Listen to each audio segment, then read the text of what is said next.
Welcome back, artists. We're going to continue working on our self-portraits. We are being inspired by the artist Frida Kahlo, and we are taking the time to make a picture that looks a lot like us. We're going to celebrate our differences and our similarities and everything above, because we know the world would be so boring if we were all just the same, right?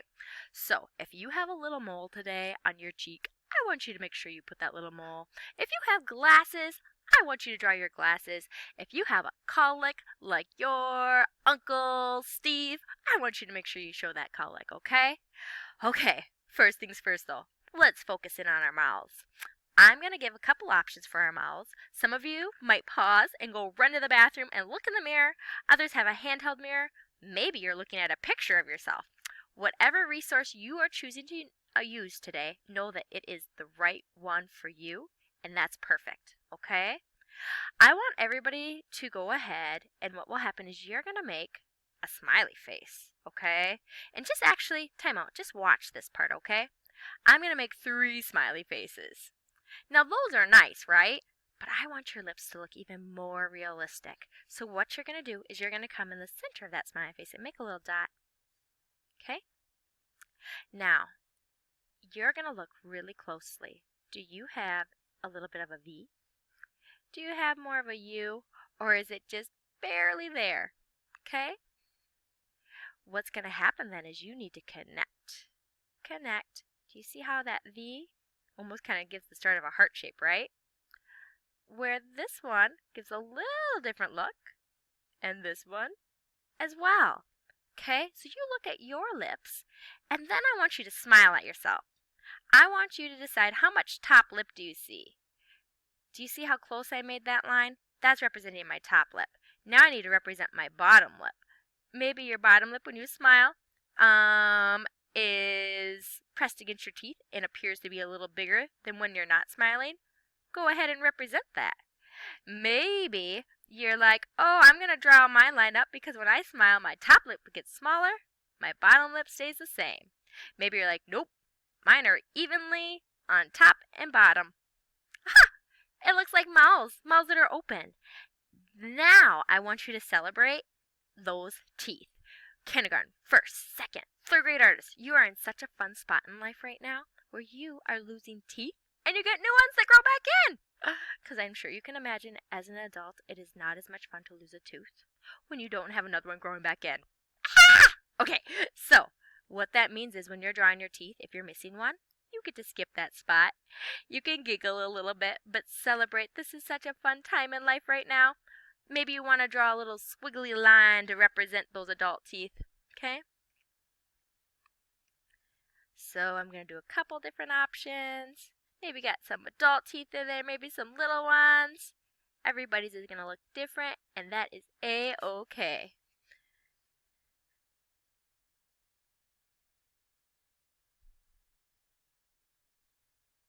Alright, ready? You've seen examples now. Let's go ahead. Come down here before you make that smile line. Make a dot, as if you made an imaginary line from the center of your eye down. Okay? That's how big my smile's gonna be.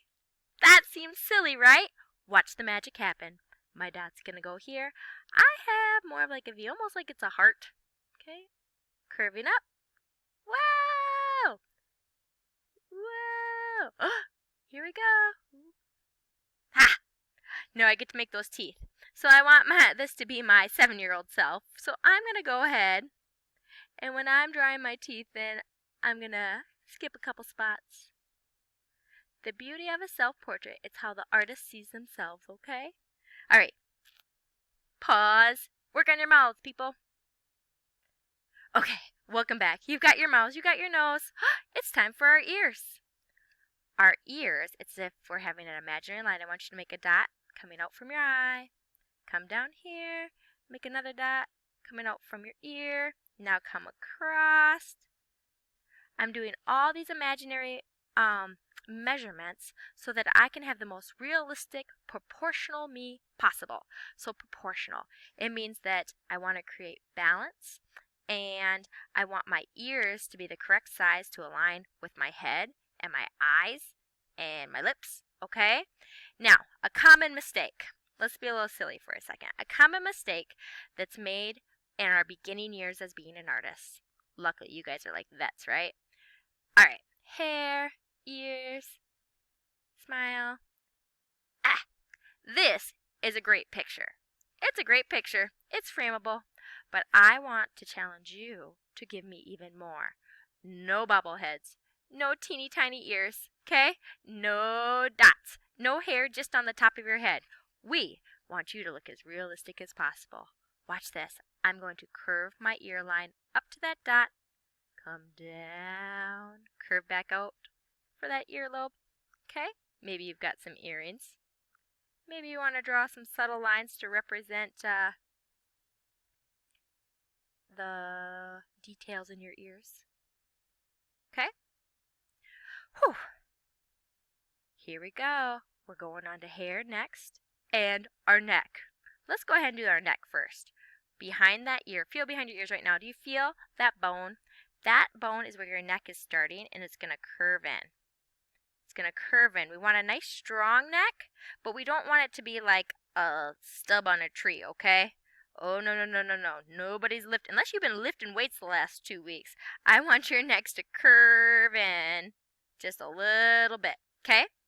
And like I said, we're making a picture of a bust, so we're focusing in on just the head and shoulders. If you've got a PEM shirt on, you can come back later and you can add details to show me that it's PEM, okay?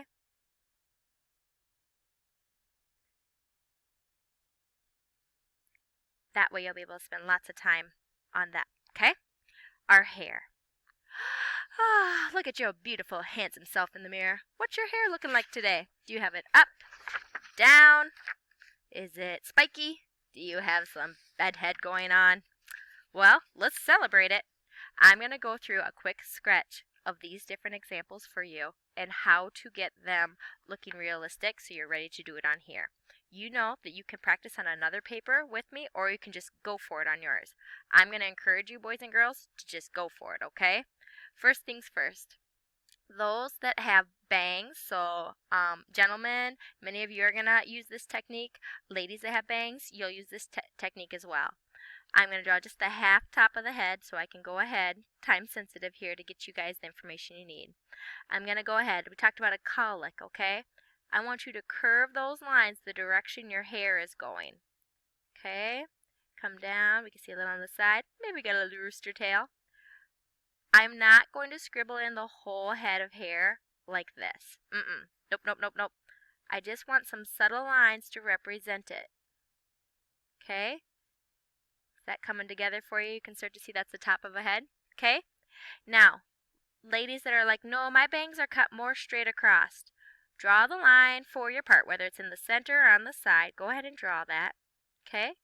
Draw the line to represent that part that goes across where your bangs are. Come across. You can draw little lines on top of that light line if you want to. Okay? Now, for your hair, if you've got short hair, you can draw the outline of that hair like a bob. Okay? If you want to. Okay? Option 1. Option 2. Who's got a mohawk today? Let's talk about it, people. Represent it, but still show the hair on the sides too, even if it's shaved short. Okay? Draw a few lines. Those are some big ears I drew. Good thing we're focusing on the hair. Okay? Here we go. Let's go ahead and do hair that's parted. Curve, curve. That line's representing the part line. And I bring a few wavy lines down. Okay? Okay. If your hair is pulled up, I still use those initial part lines, and then I put like an oval or circle on top to represent the bun. Same thing here. Now you could do it if you have bangs, same idea, but look at what I did, friends. I brought down 2 shapes. Almost kind of like I was making an oval, right? And then I represented where the pony was. Feel free to add the barrettes in if you want to. Completely up to you. Here we go. My hair is parted on the side. I also got some bangs going on, right? I'm using the power of line to draw those details, right? Okay, then I'm going to go ahead, draw a couple lines coming down. Sorry about that, friends.